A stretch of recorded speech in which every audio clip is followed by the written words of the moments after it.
നമസ്കാരം, welcome to Kerala cricket cafe. അങ്ങനെ രാജസ്ഥാൻ SRHനെ പഞ്ഞി കിട്ടിയിട്ട് നേരെ ഒരു ക്വാളിഫയർ ടൂവിലേക്ക്, അതാ എലിമിനേറ്റർ ടൂവിലേക്ക് ക്വാളിഫൈ ആയിരിക്കുകയാണ്. ഇതില് ഇപ്പോ എന്താ പറയേണ്ടത് അറിയുമ്പോ, നമ്മുടെ പയ്യൻ തകർത്ത് വാരി. പയ്യന്റെ സിംഗിൾ ഹാൻഡഡ്ലി എന്ന് വേണമെങ്കിൽ പറയാം. ആർച്ചറിന്റെ ഒരു കൈ, ചെറിയൊരു കൈ ഉണ്ട് എങ്കിലും ഓൾമോസ്റ്റ് സിംഗിൾ ഹാൻഡഡ്ലി ഈ SRHനെ തകർത്തു എന്ന് പറയാം.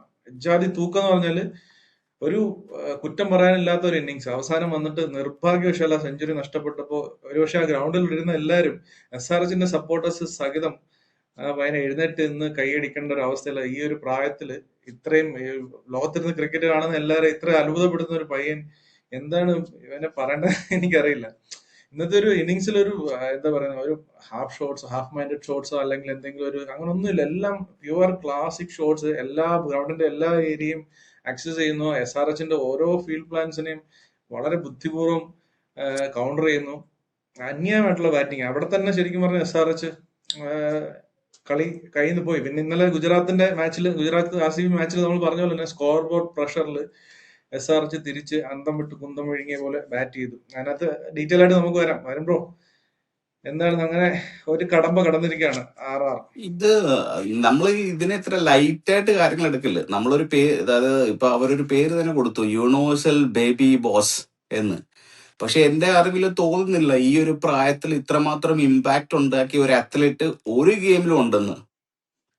ഒരു ഗെയിമിലും ഈ ഒരു പ്രായത്തിൽ ഇത്രത്തോളം ഒരു ഇമ്പാക്ട് ഉണ്ടാക്കിയ ഒരു അത്ലറ്റ് ഈ ലോകത്തുണ്ടാകത്തില്ല. മനസ്സിലായി? പുള്ളി 15 വയസ്സേ ഉള്ളൂ. ഇന്ന് പുള്ളി മറികടന്ന റെക്കോർഡുകൾ എന്തൊക്കെയാണെന്ന് കേട്ട് കഴിഞ്ഞാൽ ഞെട്ടിപ്പോവും. ഒരു IPL സീസണിലെ അടിച്ചിരിക്കുന്ന ഏറ്റവും കൂടുതൽ 6 ആരൊക്കെ മറികടന്നത്? ക്രിസ് ഗെയിലിനെ, ആൻഡ്രെ റസലിനെ. നമുക്ക് ചിന്തിക്കാൻ പറ്റുമോ? ഇവരൊക്കെ ആരാ? ക്രിസ് ഗെയിലും ആൻഡ്രെ റസലും ഒക്കെ ആരായിരുന്നു പറഞ്ഞുണ്ട്?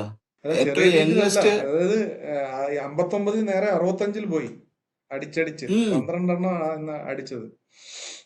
അതെ, ഏറ്റവും യങ്ങസ്റ്റ് ആയിട്ടുള്ള കളിക്കാരൻ 600+ സ്കോർ ചെയ്യുന്നത് ഇതിനു മുമ്പ് ഋഷഭ് പന്ത് ആയിരുന്നു. പക്ഷെ ഇപ്പൊ ഈ 15 വയസ്സുള്ള സൂര്യവംശിയാണ്. ഇനി ഇത് മറികടക്കണമെങ്കിൽ ഒരു 14-12 വയസ്സുള്ള ഒരാൾ ഇത് ക്രോസ് ചെയ്യണം. അത് പ്രാക്ടിക്കലി ഈ നടക്കുമെന്ന് എനിക്ക് തോന്നുന്ന കാര്യമേ അല്ല. ഏറ്റവും കൂടുതൽ 10 6-ൽ കൂടുതൽ ഒരു ഇന്നിങ്സിൽ അടിക്കുന്ന 4ാമത്തെ ആള്, അതും റെക്കോർഡാണ്. ഇനി പുള്ളിക്ക് മുന്നിൽ ആരും ഇല്ല. 4 മാക്സിമം, 4 തന്നെ എത്തി. ഈ സീസണിൽ തന്നെ 3 അടിച്ചു. എനിക്ക് ആകെപ്പാടെ ആ ഇന്നിങ്സിൽ സ്ലോ ആയി എന്ന് തോന്നാൻ ഒറ്റൊരു കാര്യം ഉണ്ടായിരുന്നുള്ളൂ. ഔട്ടായതിനു ശേഷം തിരിച്ച് പവനിലേക്ക് നടന്നു പോകാൻ ഇച്ചിരി സ്ലോ ആയി. അല്ലാതെ എന്തുവാ ഇത് പ്രാക്ടിക്കലി നടക്കുമോ? ഇത് എനിക്ക് വിശ്വസിക്കാൻ പറ്റുന്നില്ല. ഇത്രയും ടെക്നോളജി വളർന്ന ഒരു കാലത്ത് അനലിസ്റ്റുകളും ബാക്ക് എൻഡിൽ ഇരുന്ന് ഇത്രയും സപ്പോർട്ടിങ് സ്റ്റാഫും ഒക്കെ അളന്ന് കുറിച്ച് മുറിച്ച് ഇരുന്ന് കാൽക്കുലേറ്റ് ചെയ്തിട്ടും ഇവനെ ഒതുക്കാനുള്ള ഒരു പണി കിട്ടുന്നില്ല എന്ന് പറഞ്ഞാൽ, അതും പാറ്റ് കമ്മിൻസിനെ പോലെ ഒരു വേൾഡ് ക്ലാസ് ക്യാപ്റ്റൻ. പുള്ളി തന്നെ വന്ന് ഫസ്റ്റ് ഓവർ എറിയുന്നു, തേർഡ് ഓവർ എറിയുന്നു. പുള്ളിക്കിട്ട് നല്ല രീതിയിൽ കൊടുത്തു. ഇന്ന ആളെന്നൊന്നുമില്ല, ഒരു വിവേചനമൊന്നുമില്ല കേട്ടോ പുള്ളി ഈ പയ്യന്. ഇന്ന ആൾക്ക് കൊടുക്കത്തില്ല എന്നല്ല, എല്ലാവർക്കും കൊടുക്കും. അവരെയും കുറ്റം പറയാൻ പറ്റത്തില്ല. അവർക്ക് ഈ പറഞ്ഞ ഒരു അനലിസ്റ്റ്, ഒരു സ്ട്രാറ്റജിസ്റ്റും പറഞ്ഞു കൊടുക്കുന്ന കാര്യങ്ങൾ നമ്മൾ പ്രിവ്യൂലും അതേക്കൂട്ട് ലൈവിലും പറഞ്ഞു. എന്താണ് വീക്ക്നെസ്? പുള്ളിക്ക് യോർക്കർ ഒരു വീക്ക്നെസ് ആണ്. ഹൈ പേസ്ഡ് ആയിട്ട് വരുന്ന അറൌണ്ട് ദ വിക്കറ്റ് വരുന്ന യോർക്കർ ഒരു വീക്ക്നെസ് ആണ്. അതേകൂട്ട് തന്നെ ഓവർ ദ വിക്കറ്റ് ബോഡി ലെങ്തിൽ ഒരു, അല്ലെങ്കിൽ ഒരു 4th 5th സ്റ്റമ്പിൽ വരുന്ന പേസി ആയിട്ടുള്ള ബൗൺസേഴ്സ്, അതാണ് സെക്കൻഡ് വീക്ക്നെസ് എന്ന് പറയുന്നത്. ഇത് ട്രൈ ചെയ്യാൻ പറ്റുന്നത് എല്ലാവരും ട്രൈ ചെയ്തു. എത്ര യോർക്കർ എറിഞ്ഞവര്? ആദ്യത്തെ പവർ പ്ലേയിൽ തന്നെ എത്ര യോർക്കർ എറിഞ്ഞു, എത്ര ബൗൺസർ എറിയാൻ ശ്രമിച്ചു. പിന്നെ ഇവരുടെ കയ്യിൽ പിന്നെ മറുപടികളില്ല. പിന്നെ പോയി അങ്ങ് മേടിക്കുക എന്നുള്ളൂ. ആരെങ്കിലും ഒരു വിക്കറ്റ് എടുക്കടാ എന്ന് പറഞ്ഞുകൊണ്ട് ബോളേഴ്സിനെ അന്ന്, അതായത് ബോളേഴ്സ് ഓരോ ഓവർ കഴിയുമ്പോ തിരിഞ്ഞു നിൽക്കും, എന്നെ വിളിക്കല്ലേ എന്ന് പറഞ്ഞുകൊണ്ട്. മേലോട്ട് നോക്കാനേ വകുപ്പുള്ളൂ, എങ്ങനെങ്കിലും ഇവനൊന്ന് ഔട്ട് ആവണമെന്ന്. ശരിക്കും അത് തന്നെ സംഭവിച്ചത്. ഇപ്പൊ അവൻ ഇപ്പൊ പയ്യൻ കളിക്കുന്നത് വെച്ച് നോക്കുമ്പോഴത്തേക്ക് ആ ഒരു ബോഡിയുടെ ഒരു ബാലൻസിങ് ഉണ്ടല്ലോ. ഇന്നൊരു 2ാമത്തെ ഓവറിൽ ലാസ്റ്റ് ഇഷാൻ മന്നി ഒരു 6 അടിച്ചിട്ട് തേർഡ് മാനിലേക്ക്, അതൊക്കെ പുള്ളി അത് എങ്ങനെയാ അത് പറയുന്നത്, ആ ബാറ്റ് ഫ്ലോയും അതിന്റെ കൂട്ടത്തിൽ ഒരു ബോഡി കുഷ്യൻ ചെയ്യുന്ന പോലെ ബോഡി ഒന്ന് ചെയ്തിട്ട് അതുപോലെ ഒരു 6 ഒരു 7ാമത്തെ ഓവറിൽ അടിച്ചു. അതുപോലെ ഒരു 6 ഇങ്ങനെ കുഷ്യൻ ചെയ്തിട്ട് ഇങ്ങനെ സൈഡിലേക്ക് അടിക്കുന്ന അടി. ആ ഒരു പൊസിഷൻ മെയിൻറ്റെയിൻ ചെയ്ത് അടിക്കാന്ന് പറഞ്ഞാൽ എനിക്കറിയില്ല എന്താണ് സംഭവം. നമുക്കറിയത്തില്ലെങ്കിൽ, അല്ല ഇത്രയും പേർക്ക് അറിയത്തില്ല, പിന്നെ നമുക്ക് ഒബിയസ്ലി അറിയത്തില്ല. അതുകൊണ്ടാണല്ലോ വണ്ടർ കിഡ് എന്ന് വിളിക്കുന്നത്. പക്ഷെ എന്തായാലും ആ ഒരു ഇന്നിങ്സ് അവിടെ തന്നെ കളി ആർ പിടിച്ചു. പിന്നെ നമ്മൾ പറഞ്ഞ റിവ്യൂലൊക്കെ പറഞ്ഞ പോലെ തന്നെ ആർച്ചർ വന്ന് ആർച്ചറിന്റെ പണി ചെയ്തിട്ട് പോയി. അവിടുന്ന് തീർന്നു പരിപാടി. അതെ, ഇപ്പൊ അതിനെ കുറിച്ച് പറയുകയാണെന്നുണ്ടെങ്കിൽ ഇപ്പം ഒരുപാട് കാര്യങ്ങളുണ്ട്. അതായത് നോക്കൌട്ടിലെ ഫാസ്റ്റസ്റ്റ് 50 ആണ്. ഇതിനു മുമ്പ് റെയ്ന ആയിരുന്നു, റെയ്നയോടൊപ്പം തന്നെ എത്തി. അതുകൊണ്ട് തന്നെ most sixes in 1 to 6 overs 8 6 എന്ന് അടിച്ചത്, അതും റെക്കോർഡാണ്. അതേകൂട്ട് തന്നെ ഫാസ്റ്റസ്റ്റ് 50 ഇൻ IPL നോക്കൌട്ട്സ്, അതേകൂട്ട് തന്നെ 5th 2nd 50+ inside the power play. ഇനി ഒരാൾ മാത്രമേ ഉള്ളൂ പുള്ളിയുടെ മുന്നിൽ. ഒരു പവർ പ്ലേയിൽ ഒരു 50 എടുത്തു കഴിഞ്ഞാൽ അതും IPL റെക്കോർഡാണ്. വാർണർ മാത്രമേ ഉള്ളൂ മുന്നിൽ. മനസ്സിലായി? ഈ അങ്ങനെ അടിച്ചത് ഒരുപാട് ഔട്ടായ ബോൾ സിക്സ് റെക്കോർഡ്. പോയിരുന്നെങ്കിൽ ഫാസ്റ്റസ്റ്റ് സെഞ്ചുറി ആയനെ. അതെ, ഒരു 6 അല്ലെ ആ ഒരു ബൗണ്ടറി അപ്പൊ പോലും പുള്ളി ഈ പറഞ്ഞിട്ട് ഒരു സിംഗിൾ ഇട്ട ഒരു ഡബിൾ ഓടി ഒന്നും എടുക്കാനല്ല നോക്കുന്നത്. അപ്പൊ പോലും അടിച്ചു തീർക്കുക എന്നുള്ളൂ. എനിക്ക് വിശ്വസിക്കാൻ പറ്റുന്നില്ല ഇങ്ങനെ ഒരു ഇന്നിങ്സ്. ഇതൊക്കെ റെക്കോർഡാണ്. അതായത് ഇതിന്റെ ഇമ്പാക്ട് എന്താണെന്ന് വെച്ചാല്, കഴിഞ്ഞ വർഷം സൂര്യവംശി ഒരു സെഞ്ചുറി അടിച്ചപ്പോഴത്തേക്കിനും എന്റെ കൂടെ വർക്ക് ചെയ്യുന്ന ഒരു പുള്ളിക്കാരനുണ്ട്. പുള്ളിക്കാരൻ ഇവിടെ സ്കോട്ട്ലൻഡിൽ തന്നെയുള്ള അത്ര വലിയ ഒരു സ്പോർട്സിനൊന്നും അല്ല. പിന്നെ ഇവിടുത്തെ സ്പോർട്സ് എന്ന് പറഞ്ഞാൽ റഗ്ബിയാ, ഫുട്ബോൾ പോലും അത്ര ഫേമസ് അല്ല. പുള്ളി എൻ്റെ അടുത്ത് വന്ന് ചോദിച്ചു, ഇന്ത്യയിൽ ഒരു പയ്യനുണ്ടല്ലേ 14 വയസ്സായിട്ട് സെഞ്ചുറി അടിച്ചു എന്നൊക്കെ പറഞ്ഞുകൊണ്ട്. അപ്പൊ എന്തോരം റീച്ച് ഉണ്ട്, അല്ലെ എന്തോരം ഫാൻസ് ഉണ്ട്. ഇവിടൊക്കെ സൂര്യവംശിക്കൊക്കെ ഭയങ്കര ഫാൻസ് ആണ്. സെയിം ലൈക്ക് രാജസ്ഥാനും. മനസ്സിലായി?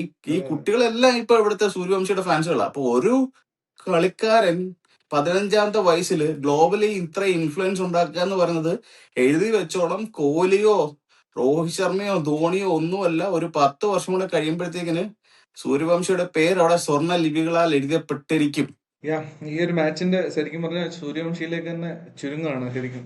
നമുക്ക് വേറെയും കുറച്ച് കാര്യങ്ങൾ ഡിസ്കസ് ചെയ്യാം. അത് ഒബ്വിയസ് ആണ് സംഭവം. നമ്മൾ കാരണം അന്തം വിട്ട് ഇങ്ങനെ ഇത് കണ്ടിരിക്കുമ്പോൾ സ്വാഭാവികമായിട്ട് അതിനെപ്പറ്റി തന്നെ പറയാൻ വേണ്ടി തോന്നും. അത് കഴിഞ്ഞാൽ രാജസ്ഥാൻ റോയൽസ് സൂര്യവംശി കഴിഞ്ഞു കഴിഞ്ഞാൽ ഇപ്പൊ ഇന്ന് നോക്കുവാണെങ്കിൽ ജുറൈൽ ഒരു നല്ല ഇന്നിങ്സ് കളിച്ചു, പരാഗ് ഒരു ചെറിയ ഷോട്ട് ആണെങ്കിൽ ഒരു ഇമ്പാക്ട്ഫുൾ ഇന്നിങ്സ് കളിച്ചു. അത് കഴിഞ്ഞാൽ ഈ ടീമിന് എത്രത്തോളം കൊണ്ട് തുലയ്ക്കാൻ പറ്റുമെന്നുള്ളത് നന്നായിട്ട് കാണിച്ചു തരുകയും ചെയ്തു. എങ്ങനെ ശരിക്കും പറഞ്ഞാൽ ഈ സൂര്യവംശി ഔട്ടാകുമ്പോൾ 125 റൺസ് ഉണ്ട്. അതിനുശേഷം 12 ഓവറുണ്ട്. 12 ഓവറിൽ അവർ അടിച്ചത് ഈ 120 റൺസ് അടിക്കാൻ അവർക്ക് പറ്റിയില്ല. അതും ആ ജുറൈൽ ആ ഒരു ഇനിഷ്യൽ ഫേസിൽ കളിച്ചിട്ടുണ്ട്. ലാസ്റ്റ് 5 ഓവറിൽ 36 റൺസ് മാത്രമാണ് ഇവർ സ്കോർ ചെയ്തത്. അതിനകത്ത് എന്തൊക്കെ സംഭവബഹുലമായിട്ടുള്ള ഈ ഫെരേരയൊക്കെ കിടന്ന് 2 റൺ ഓടുന്നത് ഞാൻ ആദ്യമായിട്ട് കാണുവാണ്. ഇങ്ങനെ കിടന്ന് 2 റൺ ഓടുന്നത്. ഫിനിഷർമാര് നമ്മള് പ്രിവ്യൂല് പറഞ്ഞത് തന്നെയാണ്, ഫസ്റ്റ് 6 ഓവേഴ്സ് എന്തോരം ഇമ്പോർട്ടന്റ് ആണ് അവിടെ. അതും പ്രത്യേകിച്ച് ട്രാക്ക് 4 ഫസ്റ്റ് 6 ഓവേഴ്സ് മാക്സിമൈസ് ചെയ്യുക. പക്ഷെ ആ ഫേസിൽ വിക്കറ്റ് പോകുന്നതും വളരെ ചുരുക്കമാണ്. കാരണം ഇതിന് മുമ്പുണ്ടായിരുന്ന കളികളിൽ ഹിസ്റ്ററിയിലുണ്ട് 6 വിക്കറ്റ് മറ്റേ പോയിട്ടുള്ളൂ. അപ്പം വിക്കറ്റ് പോകുന്നത് ചുരുക്കമാണ്. അതുകൊണ്ട് ഫസ്റ്റ് 6 ഓവേഴ്സ് മാക്സിമൈസ് ചെയ്യാന്ന് പറഞ്ഞു. ഇവര് ഫസ്റ്റ് 6 ഓവേഴ്സിൽ അടിച്ചത് എത്രയാണെന്ന് എനിക്ക് കൃത്യമായിട്ട് ഓർമ്മ പോലും ഇല്ല. 80 90 ഒന്നാണ്ട് അടിച്ചു വെച്ചിട്ടുണ്ട്. മനസ്സിലായി? പിന്നെ രണ്ടാമത്തെ അവിടുത്തെ ഒരു വിന്നിംഗ് ഫാക്ടർ പറഞ്ഞതാണ് മിഡിൽ ഫേസ് മാക്സിമം ക്യാപിറ്റലൈസ് ചെയ്യണം വിത്ത് ലെസ് വിക്കറ്റ്സ് എന്നുള്ള ഒരു കാര്യം. ആ ബോക്സും ഇവർ ടിക്ക് ചെയ്യും. മിഡിൽ ഫേസിൽ അവരെ നോക്കിക്കഴിഞ്ഞു കഴിഞ്ഞാൽ 1 to 6 അവർ 80 അടിച്ചു with an strike rate with an run rate of 13.33. അതേകൂട്ട് 7 to 15 എന്നുള്ള മിഡിൽ ഫേസിൽ അവർ അടിച്ചിരിക്കുന്നത് 127 റൺ അടിച്ചു. പക്ഷെ 3 വിക്കറ്റ് പോയി. എന്നിരുന്നാൽ തന്നെയും റൺ റേറ്റ് വലുതായിട്ട് താഴെ പോയിട്ടില്ല, കൂടിയിട്ടേ ഉള്ളൂ. 14.411 ആയി. ആ രണ്ട് ഫേസിന്റെ പെർഫോമൻസ് എടുത്ത് നോക്കിക്കഴിഞ്ഞാൽ ഒന്നാമത്തെ സൂര്യവംശി എക്സെപ്ഷൻ, അതിനെക്കുറിച്ച് ഇനി പറയുന്നില്ല. പക്ഷെ ജയ്സ്വാളിന്റെ പുവർ പെർഫോമൻസ് ആണ് നമ്മൾ കാണിച്ചു വെച്ചത്. ഇത്രയും ഒരു ബാറ്റിംഗ് ബെൽറ്റർ കിട്ടിയിട്ട് 29 പന്തിൽ 29 റൺ മാത്രമാണ് പുള്ളി എടുത്തത്. റണ്ണേ ബോൾ ആണ് പുള്ളിയുടെ ഔട്ട് ആകുമ്പം പുള്ളി ചെയ്തത്. അപ്പൊ അത് ഭയങ്കര ഒരു ഡിസപ്പോയിന്റിംഗ് ആയിട്ട് തോന്നി. 4 4 മാത്രമാ പുള്ളിയെ കൊണ്ട് ഇവിടെ അടിക്കാൻ പറ്റിയത്. 4 4 അടിച്ചിട്ട് പോലും പുള്ളി റണ്ണേ ബോൾ തന്നെ, അതും പവർ പ്ലേയിൽ ഇൻക്ലൂഡിംഗ് ദ പവർ പ്ലേയിൽ നിന്ന് ഒരു ബാറ്റ്സ്മാൻ കംപ്ലീറ്റ് ചെയ്ത് കൊണ്ടുവരിക എന്ന് പറയുന്നത് ഭയങ്കര ഡിസപ്പോയിന്റിംഗ് ആണ്. അത് എന്തുകൊണ്ടാണെന്ന് ഇൻഡെപ്ത് നമുക്ക് കൂടുതൽ പരിശോധിക്കേണ്ടിയിരിക്കുന്നു. അത് ഞാൻ ചെയ്തിട്ടില്ല. പിന്നെ എടുത്ത് പറയേണ്ടതാണ് ധ്രുവ് ജുറലിന്റെ കാര്യവും റയാൻ പരാഗിന്റെ കാര്യവും. വിക്കറ്റ് പോയെങ്കിൽ പോലും അവർ വന്നപ്പം ആ ഇന്റന്റിന് അവർ ഒരു വിട്ടുവീഴ്ചയും വരുത്തിയിട്ടില്ല. ആ ഇന്റന്റിൽ അവർ ഒരു വിട്ടുവീഴ്ചയും വരുത്തില്ല. വന്നപ്പോ തന്നെ മുതൽ അടി തുടങ്ങി. രണ്ടുപേരും 230 240 എന്നുള്ള സ്ട്രൈക്ക് റേറ്റിലാണ് കളിച്ചുകൊണ്ടിരുന്നത്. ഇപ്പൊ ധ്രുവ് ജുറൽ ആണെങ്കിൽ നോക്കിക്കഴിഞ്ഞാൽ 238 സ്ട്രൈക്ക് റേറ്റിലാണ് കളിച്ചത്. പിന്നെ ഒരു കാര്യം കൂടെ നമ്മൾ എടുത്തു പറയാം. നമ്മൾ ഇതേ ഗ്രൗണ്ടിൽ തന്നെ സൂര്യവംശിക്ക് എന്തോരം ഫേവറേറ്റ് ആണ്. പുള്ളിയുടെ ഈ ഗ്രൗണ്ടിലെ തന്നെ സ്ട്രൈക്ക് റേറ്റ് എന്ന് പറയുന്നത് 268 ആണെന്ന് നമ്മൾ പ്രിവ്യൂല് പറഞ്ഞതാണ്. With an average of 43. അതിനെ മറിച്ച് കിടക്കുന്ന ഒരു പെർഫോമൻസ് ആണ് ഉണ്ടായത്. അതേ കൂട്ട് തന്നെ പരാഗിന്റെയും ജയ്സ്വാളിന്റെയും ഈ സ്ട്രൈക്ക് റേറ്റ്സിനെ കുറിച്ച് നമ്മൾ ഡിസ്കസ് ചെയ്ത ഇതേ ഗ്രൗണ്ടിൽ തന്നെ അതിനെ ശരിവെക്കുന്ന രീതിയിലുള്ള പെർഫോമൻസ് ആണ് അവർ സൈഡിൽ നിന്ന് ഉണ്ടായത്. പിന്നെ നടന്നത് ഒരു അബ്സല്യൂട്ട് കൊളാപ്സ് ആണ്. മനസ്സിലായോ? അബ്സല്യൂട്ട് കൊളാപ്സ് എന്ന് വെച്ച് കഴിഞ്ഞാൽ പിന്നെ എന്ത് like what you can expect the worst എന്താണെന്ന് ചോദിച്ചു കഴിഞ്ഞാൽ അതാണ് അവിടെ നടന്നത് സത്യം പറഞ്ഞാൽ. കാരണം 15 ഓവറിൽ അവർ 207 ആയതാണ്. ലാസ്റ്റ് 4 ഓവറിൽ നിന്ന് അല്ലെങ്കിൽ ലാസ്റ്റ് 5 ഓവറിൽ നിന്ന് ആകെപ്പാടെ അവർക്ക് സ്കോർ ചെയ്യാൻ പറ്റിയത് 36 റണ്ണ് മാത്രമാണ്. ആ ഒരു ഫേസിൽ ആകെ അവർ അടിച്ചത് 4 ബൗണ്ടറീസ് ആണ്. അത് 4 4. മനസ്സിലായി? ലാസ്റ്റ് ഓവറിൽ ബൗണ്ടറി ഇല്ല. ലാസ്റ്റ് ഒരു 2 ഓവർ നോക്കി കഴിഞ്ഞാൽ ഒരു ബൗണ്ടറി ഉള്ളൂ. അപ്പൊ എത്രത്തോളം അത് ഒരു കൊളാപ്സ് ആക്കാമോ അത്ര കൊളാപ്സ് ആക്കി അവർ വെച്ചു. എനിക്ക് ഏറ്റവും കൂടുതൽ അതിന് സങ്കടകരമായി നോക്കുന്നത് ജഡേജയൊക്കെ എന്തുകൊണ്ടാണ് ഇവർ ഷാനകെ പിന്നെയും ജഡേജ പിന്നെയും ട്രൈ ചെയ്യുന്നതെന്ന് എനിക്ക് മനസ്സിലാവുന്നില്ല.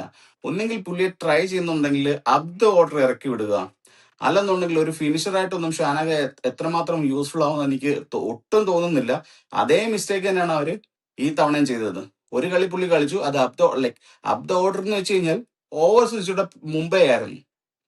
മനസ്സിലായി? ഇത്രയും വൈകിയല്ല പുള്ളി ഇറങ്ങേണ്ടത്. അത് ഇത്രയും വൈകി ഇറങ്ങേണ്ട ഒരു പ്രയോജനവും പുള്ളിയെ കൊണ്ട് ചെയ്യുന്നില്ല എന്ന് ഓൾറെഡി കളിച്ച ഇന്നിങ്സ് തന്നെ പുള്ളി തന്നെ പ്രൂവ് ചെയ്ത് കാര്യം. പിന്നെ അതേ മിസ്റ്റേക്ക് തന്നെ കാണിക്കുന്നുണ്ട്.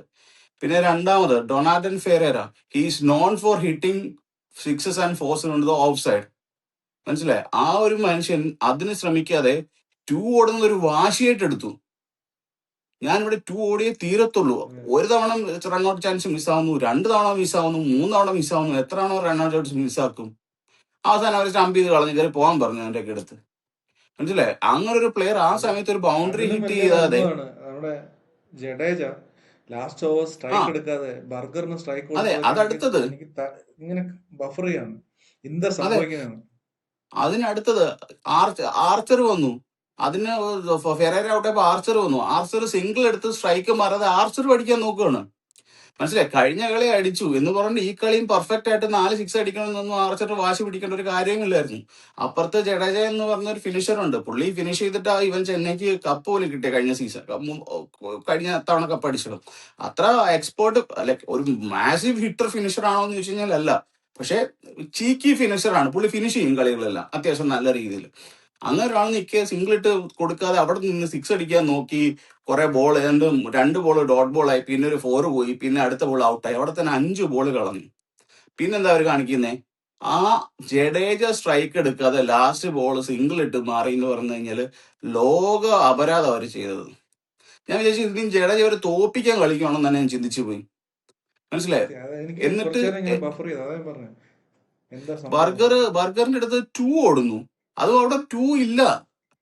അത് ജഡേജ ഇപ്പുറത്തെ ക്രീസ് നിൽക്കുമ്പോ തന്നെ ബോൾ അവിടെ ഫീൽഡർ അറ്റൻഡ് ചെയ്ത് കഴിഞ്ഞു. അവിടുന്ന് റൺഔട്ട് ആവുന്ന ആര് കണ്ടാലും ഉറപ്പുള്ള ഒരു കാര്യം ഇറങ്ങി ഓടി റൺഔട്ടായി. എന്തുകൊണ്ട് പുള്ളി സ്ട്രൈക്ക് എടുക്കാൻ മടിക്കുന്നു എന്ന് എനിക്ക് മനസ്സിലാവുന്നില്ല. മനസ്സിലായി? എന്നിട്ട് പറയണ്ട, ലാസ്റ്റ് ഒരു 2-3 ഫേസ് ഇവർ ശരിക്കും പറഞ്ഞു കഴിഞ്ഞാൽ ഇവരെ പോയ പോക്കി തന്നെ ഒരു 25-30 റണ്ണ് ഷോട്ടാണ്. അവിടെ എത്തിയപ്പം, അതായത് ഈ മിഡിൽ ഫേസ് എത്തിയപ്പോ ഞാൻ വിചാരിച്ചു ഈ പറയുന്ന SR ചെയ്ത് ചേസ് ചെയ്യും. കാരണം ആ ഒരു മൊമെന്റം തിരിച്ച് പുൾ ബാക്ക് ചെയ്തതിന്റെ കോൺഫിഡൻസ്. 2, ഇവര് മനസ്സിൽ കരുതി തന്നെ ടാർഗറ്റ് ഒരു 265 പ്ലസ് ആയിരിക്കും. അത് 240 എത്തിച്ചു. അപ്പൊ 12 റൺ റേറ്റ് മതി. ആബ്സൊല്യൂട്ട് ബാറ്റിംഗ് ബെറ്റർ ആണ്. നല്ലൊരു പവർ പ്ലേ കണ്ടെത്താൻ കഴിഞ്ഞു കഴിഞ്ഞാൽ അവർക്ക് സുഖമായിട്ട് ചേസ് ചെയ്ത് പോകാം എന്ന് ഞാൻ വിചാരിച്ചു. പക്ഷേ archer has A different story. നമ്മൾ അതേ കൂട്ട് തന്നെ നമ്മൾ എടുത്തു പറയേണ്ട പെർഫോമൻസ് ആണ് SRSന്റെ ബോളേഴ്സിന്റെ സൈഡിൽ നിന്ന് ഉണ്ടായത്. 3 പേര് 50+ കൺസീഡ് ചെയ്തു. അത് എത്ര കളികൾ അങ്ങനെ ഉണ്ടായിട്ടുണ്ടെന്ന് ചോദിച്ചു കഴിഞ്ഞാൽ വളരെ ചുരുക്കം കളികളിലെ അവിടെ അങ്ങനെ ഉണ്ടായിട്ടുള്ളൂ. അതേപോലെ തന്നെ ശിവൻകുമാർ അവിടെ കമ്പാരിറ്റീവ്ലി എക്കോണമിക്കൽ ആകുമെന്നും വിക്കറ്റ് എടുക്കാൻ സാധ്യതയുണ്ട് എന്നും, പ്രഫുൽ ഹിഞ്ചെ എന്തും വേണ്ടി ഫേവറേറ്റ് ആണ് ആ ഗ്രൗണ്ട്, പുള്ളി അവിടെ വിക്കറ്റ് എടുക്കാൻ സാധ്യതയുണ്ട് എന്നും നമ്മൾ പ്രിവ്യൂല് പറഞ്ഞതാണ്. കഴിഞ്ഞ തവണ അവിടെ പ്രഫുൽ ഹിഞ്ചെ അതേ ട്രാക്കിൽ കളിച്ചപ്പം 4 വിക്കറ്റ് ആയിരുന്നു എടുത്തത്. ഇന്ന് 3 വിക്കറ്റ് എടുത്തു. അതേകൂട്ട് തന്നെ ശിവാങ്കുമാർ കഴിഞ്ഞ കളി അവിടെ കളിച്ചപ്പോൾ 3 വിക്കറ്റ് ആയിരുന്നു എടുത്തത്. ഇന്നും 1 വിക്കറ്റ് എടുത്തു. എക്കോണമി എന്ന് പറയുന്നത് 9.5 മാത്രമേ ഉള്ളൂ. ഈ 240 അടിച്ച കളി 9.5 എക്കോണമി എന്ന് വെച്ച് കഴിഞ്ഞാൽ അടിപൊളിയാണെന്ന് തന്നെ വേണം പറയാൻ. അല്ല, ഇതിന് ശേഷം ഇപ്പൊ സൂര്യവംശി ഔട്ടായതിനു ശേഷമാണ് കഥ തുടങ്ങുന്നത് SRHന്റെ. അപ്പൊ അങ്ങനെ വെച്ച് നോക്കുകയാണെങ്കിൽ അതിനുശേഷം ഈ പറയുന്ന ഷക്കീബും എക്കണോമിക്കലായിട്ട് എറിഞ്ഞു, പ്രഫുൽ ഇഞ്ചയും എക്കണോമിക്കലായിട്ട് എറിഞ്ഞു. ആ സമയത്ത് അവരുടെ ഒരു എക്കോണമി എന്ന് പറഞ്ഞാൽ 17 എന്തായിരുന്നു ഈ ഷക്കീബിന്റെ ഒക്കെ. അത് കഴിഞ്ഞിട്ടാണ് പിന്നെ അവർ തിരിച്ചു, ശരിക്കും പറഞ്ഞ SRH നല്ല രീതിയിൽ ബോൾ ചെയ്തു. അതിനുശേഷം സൂര്യവംശി എന്ന് പറഞ്ഞൊരു ഫാക്ടറിനെ എടുത്തു മാറ്റി കഴിഞ്ഞാൽ അതിനുശേഷം അവര് ഏകദേശം പിടിച്ചു. ഇപ്പൊ ജുറയിലും പരാഗും അടിച്ചെങ്കിൽ പോലും അവർ ലാസ്റ്റ് വന്നിട്ട് അവർ ഈ ഒരു സ്കോറിൽ എത്തിക്കുക എന്ന് പറഞ്ഞാൽ തന്നെ അതൊരു വലിയ കാര്യമാണ് അവിടുന്ന്. കാരണം ഉള്ള കോൺഫിഡൻസ് എല്ലാം പോയെടുത്തൊന്ന് തിരിച്ചു പിടിക്കുക എന്ന് പറഞ്ഞാൽ അത് വലിയ കാര്യമാണ്. പക്ഷെ ഈസി ആയിട്ട് അവര് SRHനെ പോലുള്ള ഒരു ബാറ്റിംഗ് സൈഡ് തല ഉപയോഗിച്ച് കളിച്ചിരുന്നുണ്ടെങ്കിൽ ഇത് ചേസ് ചെയ്യാൻ പറ്റുന്ന ഒരു സ്കോറായിരുന്നു. പക്ഷെ അവർക്ക് അതിനൊട്ടും താല്പര്യമില്ല എന്നുള്ളത് ഒരു പണ്ടേ പ്രൂവ് ചെയ്താണ്. ഇപ്പോഴല്ല, കഴിഞ്ഞ സീസൺ, അതിനു മുമ്പത്തെ സീസൺ സഹിതം പലപ്പോഴും പ്രൂവ് ചെയ്തിട്ടുള്ളതാണ് അവർക്ക് തല ഉപയോഗിക്കാൻ താല്പര്യം ഇല്ല എന്നുള്ളത്. അതേ കാര്യം തന്നെ അവർ ചെയ്തു. അവരുടെ വിക്കറ്റ്സ് ഇപ്പോൾ ഓരോ വിക്കറ്റ്സ് എടുത്ത് നോക്കിക്കഴിഞ്ഞാൽ, അഭിഷേക് ശർമ്മയുടെ കാര്യമല്ല, ബാക്കിയുള്ള വിക്കറ്റ്സ് ഒക്കെ എടുത്ത് നോക്കിക്കഴിഞ്ഞാൽ ക്ലിയർ ആയിട്ട് അത് കാണാനായിട്ട് പറ്റും. അവര് കൊണ്ട് കൊടുക്കുകയാണ് ഇന്നലത്തെ പോലെ തന്നെ. അതല്ല ഇപ്പം വളരെ ഈ ഡിസപ്പോയിന്റിംഗ് ആയിരുന്നു. ഒരു കാര്യം വ്യക്തമായിട്ട് പറഞ്ഞു കഴിഞ്ഞാൽ ഇപ്പൊ ബ്രോ ചെയ്ത പറഞ്ഞിട്ട് SRH ജയിക്കും എന്ന് പറഞ്ഞപ്പോൾ പോലും അല്ല, രാജസ്ഥാൻ പണി കൊടുക്കും എന്ന് പറയാനുണ്ടായ പ്രധാനപ്പെട്ട കാര്യം ഇതാണ്. ഇവരുടെ ബാറ്റ്സ്മാൻ എല്ലാം ഔട്ട് പെർഫോമൻസ് കാഴ്ചവെച്ചിട്ടുണ്ട്, അതിലൊന്നും ഞാൻ പൊതുവെ പറയുന്നില്ല. പക്ഷെ ഇവരെല്ലാം ഔട്ട് ആവുന്ന രീതികളൊന്നാണ്, അതായത് അവരുടെ വീക്ക്നെസ് അതേപടി ഉണ്ട്, അത് എക്സ്പ്ലോയിറ്റ് ചെയ്ത് കഴിഞ്ഞാൽ ഇവർ പണി മേടിക്കും. പിന്നെ ഇച്ചിരൂടെ ഒരു ഹോൾഡ് നെർവ് ചെയ്യാൻ പറ്റുന്ന കളിക്കാരാണ് ഇവിടെ ഉള്ളത്. രണ്ട്, കൂടുതലും ബോളേഴ്സിന് ടോൾ റിലീസ് ഉള്ള ബോളേഴ്സ് ആണ് ആറാറിന്റെ കയ്യിലുള്ളത്. അവിടെ ടോൾ റിലീസ് ഉള്ള ബോളേഴ്സ് വിക്കറ്റ് ടേക്കിംഗ് എടുക്കാനുള്ള ചാൻസസ് എന്തൊക്കെയാണെന്ന് നമ്മൾ ഇതിന്റെ പ്രീവിയൽ എക്സാമ്പിൾ സഹിതം പറഞ്ഞു. അപ്പൊ അങ്ങനെയുള്ള വലിയൊരു ഹെഡ്സപ്പ് ഇവർക്കുണ്ട്, ഇൻക്ലൂഡിങ് ദ സ്പിന്നേഴ്സ്. ഇപ്പൊ രണ്ടുപേരും സ്പിന്നേഴ്സ് എറിഞ്ഞ് നോക്കിക്കഴിഞ്ഞാൽ തന്നെ അതിന്റെ വ്യത്യാസം അറിയാം. ജഡേജയുടെ എക്കോണമി എത്ര? 3 ഓവർ 21 റൺ വിട്ടുകൊടുത്തുകൊണ്ട് ഒരു വിക്കറ്റ് എടുത്ത് 7 എക്കോണമി ജഡേജയുടെ. മനസ്സിലായി, വിക്കറ്റും എടുത്തിട്ടുണ്ട്. പിന്നെ അടുത്തത് പറയുന്നു ആരാ, യശ്രാജ് മുഞ്ചയുടെ എക്കോണമി എത്രയാണ്? 4 ഓവറിൽ 39 റൺ കൊടുത്ത് ഒരു വിക്കറ്റ് എടുത്തു. 1, 2, 3 വിക്കറ്റ് പുള്ളിക്ക് കിട്ടേണ്ടതായിരുന്നു. മനസ്സിലായി. അപ്പൊ ആ ഒരു ടോൾ റിലീസ് എന്ന് പറയുന്നത് അതാണ് ആ പിച്ചിന്റെ സക്സസ് ഫാക്ടർ. അത് നമ്മൾ 1, 2 അതിൽ കൂടുതൽ വിക്കറ്റ് എടുത്ത ബോളേഴ്സിന്റെ ഹിസ്റ്ററി വെച്ച് തന്നെ പറഞ്ഞിട്ടുണ്ട്. 180 അല്ലെ 190 പ്ലസ് ഹൈറ്റ്സ് ഉള്ളവരായിരിക്കും. അതിന് മണ്ടൊക്കെ റിലീസുള്ള ബോളേഴ്സ് ആണ് വിക്കറ്റ് ടേക്കിംഗ് എബിലിറ്റി കൂടുതൽ. നമ്മൾ എടുത്തു പറഞ്ഞതാണ് ആർച്ചർ ഫസ്റ്റ് ഓവർ തന്നെ സ്ട്രൈക്ക് ചെയ്യും. Archer has a good record against Travis Head and Abhishek Sharma. ആദ്യത്തെ ഓവർ തന്നെ വിക്കറ്റ് വീണാലും അത്ഭുതപ്പെടാനൊന്നുമില്ല. ആർച്ചറിന്റെ ഫസ്റ്റ് സ്പെല്ല് കളി ഡിസൈഡ് ചെയ്യും. ആർച്ചറിന്റെ ആദ്യത്തെ ഓവർ ഈ വൈഡ് 4 അല്ലെന്നുണ്ടെങ്കിൽ ഹെവി ആയിട്ട് ഒരു, അതായത് റിതമിൽ അല്ലാത്തൊരു ബോളിംഗ് ആണ് കാഴ്ചവെക്കുന്നതെന്നുണ്ടെങ്കിൽ സുഖമായിട്ട് SRH എത്ര ആണെങ്കിലും ചെയ്യും. പക്ഷെ അതിന് വിപരീതമായിട്ട് ആർച്ചർ എന്താണോ ആർച്ചറിനെ കൊണ്ട് ചെയ്യാൻ പറ്റുന്നത് കഴിഞ്ഞ കളിയും ചെയ്തു, ഈ കളി അതിലും ഭംഗിയായിട്ട് ചെയ്തു. ഫസ്റ്റ് ഓവർ ടച്ച് എക്സ്പെൻസീവ് ആണെങ്കിൽ പോലും ആ ക്രൂഷ്യൽ അഭിഷേക് ശർമ്മയുടെ ബ്ലൈൻഡ് സ്പോട്ടിനെ കുറിച്ച് നമ്മൾ ഒരുപാട് തവണ പറഞ്ഞിട്ടുള്ളതാണ്. എങ്ങനെയാണ് അഭിഷേക് ശർമ്മ ഔട്ടാക്കേണ്ടത്? ഒന്ന് off side trap, deep point, third man എന്നുള്ള രീതിയിൽ, അല്ലെന്നുണ്ടെങ്കിൽ blind spot on to the face അല്ലെ റിപ്സ് എന്നുള്ള രീതിയിലും അത് കറക്റ്റ് ആയിട്ട് എക്സ്പ്ലോയിറ്റ് ചെയ്തു. അതിന് ആ 150 149 അത്രയാണ് ബോൾ വന്നത്. ഒന്നും ചെയ്യാൻ പറ്റിയില്ല, ഔട്ടായി പോയി. അതേ കൂട്ടം തന്നെ ഇഷാൻ കിഷനെയും, ഷോർട്ട് ബോൾ വീക്ക്നെസ് ഇഷാൻ കിഷന്റെ നമ്മൾ ഒരുപാട് തവണ സംസാരിച്ചിട്ടുള്ളതാണ്. അതേ കൂട്ടം ഒരു ട്രാപ്പിൽ ഇഷാൻ കിഷനെയും തള്ളിയിട്ടു. പിന്നെ പുറകെ വന്ന് ട്രാവിസ് ഹെഡ്. ബ്രോ അവിടെയാണ് എനിക്ക് ആ 3 വിക്കറ്റ്, അതിനകത്ത് എനിക്കൊരു ഇതുള്ളൂ. ഇന്നലത്തെ കളി പറഞ്ഞ പോലെ തന്നെ ഇഷാൻ കിഷൻ, ട്രാവിസ് ഹെഡ്, അതിനുശേഷം ക്ലാസൻ, ഈ 3 വിക്കറ്റും അവർ ഗിഫ്റ്റ് ചെയ്ത വിക്കറ്റാണ്. അതൊരു പ്ലാനിൽ വീണ വിക്കറ്റ് അല്ല. ഇപ്പോ ഇഷാൻ കിഷന്റെ ഒരു ഗുഡ് ലെങ്ത് ആണ്, ഷോർട്ട് ബോൾ അല്ല, ഒരു ഗുഡ് ലെങ്ത് ബോൾ. അതിന് മുമ്പുള്ള ബോളെല്ലാം അടിച്ച് നിന്നുകൊണ്ട് ഇഷാൻ കിഷൻ മീൻസ് ആർച്ചറിനെ പോലെ ഒരു ബോളറിനെ നമ്മൾ ഒരു ഓവറിൽ എത്ര ബൗണ്ടറി അടിക്കാൻ ശ്രമിക്കും?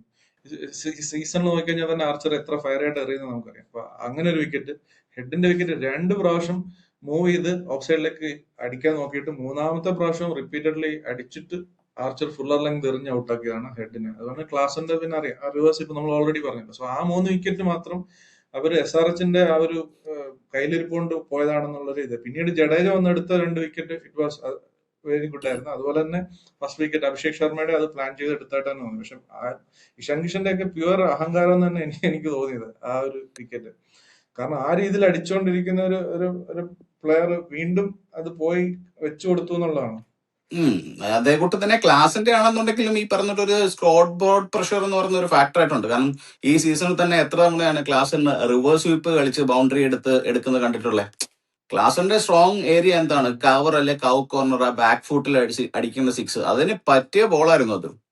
മനസ്സിലായി. അതിന് ശ്രമിക്കാതെ തിരിച്ച് പെട്ടെന്നൊരു റിവേഴ്സ് സ്വീപ്പിന് പോയി. അതും കറക്റ്റ് വന്ന് പ്ലം ആയി ഔട്ട് ആവുക എന്ന് പറയുന്നത് ക്ലാസ്സിനെ ഞാൻ റിവേഴ്സ് സ്വീപ്പിൽ ഇങ്ങനെ LB ആയി അധികം അടുത്തൊന്നും ഞാൻ കണ്ടിട്ടില്ല. പിന്നെ ഇവർ ഒരുപാട് റഷ് ചെയ്ത് പോയോ എന്ന് എനിക്കൊരു ചിന്തയുണ്ടായി. കാരണം ഇതൊരു ബാലികലാമാലയൊന്നും അല്ല, അവിടെ ഈസിലി ചേസബിൾ ആയിരുന്നു. ആരെങ്കിലും ഒന്നോ രണ്ടോ പേര് ഒരു ഇന്നിങ്സ് ഡീപ്പ് എടുത്തുകൊണ്ട് പോയി കഴിഞ്ഞാൽ സുഖമായിട്ട് അവരെ കൊണ്ട് ചേസ് ചെയ്യാൻ പറ്റുന്നതേ ഉണ്ടായിരുന്നുള്ളൂ. പക്ഷെ അതിനും ചെയ്യാതെ അവരെല്ലാവരും ഈ പവർ പ്ലേയിൽ തന്നെ ഹറി ചെയ്യാൻ പോയിട്ടാണ്. ഒരു കാര്യം എന്നത്തിൽ എടുത്തു പറയണം, ഈ 11ാമത്തെ ഓവർ ആയപ്പോഴും അല്ലെങ്കിൽ 10ാമത്തെ ഓവറിൽ അവര് 132 റണ്ണ് ഉണ്ട്, 5 വിക്കറ്റ് പോയെങ്കിലും. അതെ അതായത് 132 എന്ന് ഭയങ്കര വെച്ചാൽ വേ ഹെഡ് റെക്കോർഡ് റൺ റേറ്റ് ആണ്. റെക്കോർഡ് റൺ റേറ്റ് 12 ആയിരുന്നെങ്കിൽ ഇവർ 13.2 പോയിക്കൊണ്ടിരുന്നത്. അപ്പൊ കറണ്ട് റൺ റേറ്റ് 11 താഴെ മതിയായിരുന്നു, മനസ്സിലായി. പക്ഷെ ഇവരുടെ കയ്യില് അതെ വിക്കറ്റ് ഇല്ലാതെ പോയി. പിന്നെ അങ്ങോട്ടാണ് കണ്ടിന്യൂസ്ലി വിക്കറ്റ് വീണതും ബൗണ്ടറി ഇല്ലാതായതും ബൗണ്ടറി ഡ്രൈനസ് തുടങ്ങിയതും. പിന്നെ അങ്ങോട്ട് സ്പിന്നേഴ്സിനെ കൊണ്ട് കണ്ടെയ്ൻ ചെയ്ത് ഇവർ കളി ജയിക്കുകയുണ്ടായി.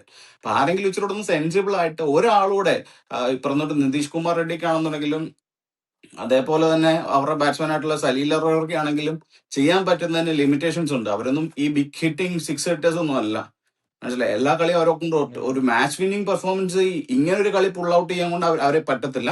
അതിപ്പോ ഒരു ക്ലാസനോ ഇഷാൻ കിഷനോ ആരെങ്കിലും ഒരാള്, അല്ലെങ്കിൽ ട്രാവിസ് ഹെഡോ ആരെങ്കിലും ഒരാള് അവിടെ ഒരു സപ്പോർട്ട് കൊടുക്കാനുണ്ടായിരുന്നുവെങ്കിൽ the results could have been entirely different.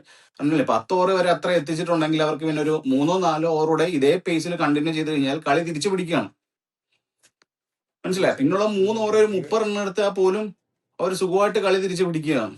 പക്ഷെ അതിന് അവരെ കൊണ്ട് പറ്റിയില്ല. അത് ക്രെഡിറ്റ് കോസ്റ്റ് ടു ഈ പറയുന്ന RRന്റെ ബോളേഴ്സ് ആണ്. അതേ കൂട്ട് തന്നെ എടുത്തു പറയണം, എറിഞ്ഞ ഡോട്ട് ബോൾസിന്റെ എണ്ണം. RRന്റെ ബോളേഴ്സ് എറിഞ്ഞിരിക്കുന്നത് ഒരു കമ്പാരിറ്റീവ്ലി മറ്റേതിനെക്കാട്ടിൽ ഡബിൾ ഇരട്ടി ഡോട്ട് ബോൾസ് എറിഞ്ഞിട്ടുണ്ട്. പക്ഷെ അത് ഈ പറഞ്ഞിട്ട് അത് അങ്ങനെയുള്ള കാര്യങ്ങളൊന്നും ഇവാലുവേറ്റ് ചെയ്തിട്ട് കാര്യമില്ല. ഇവിടെ പവർ പ്ലേയിൽ തന്നെ അവർ കളി കഴിഞ്ഞു എന്ന് വേണം പറയാൻ. കഴിഞ്ഞു. ഈ എടുത്തുചാട്ടം തന്നെയാണ് ഇഷാൻ കിഷന്റെ ആയാലും ശരി.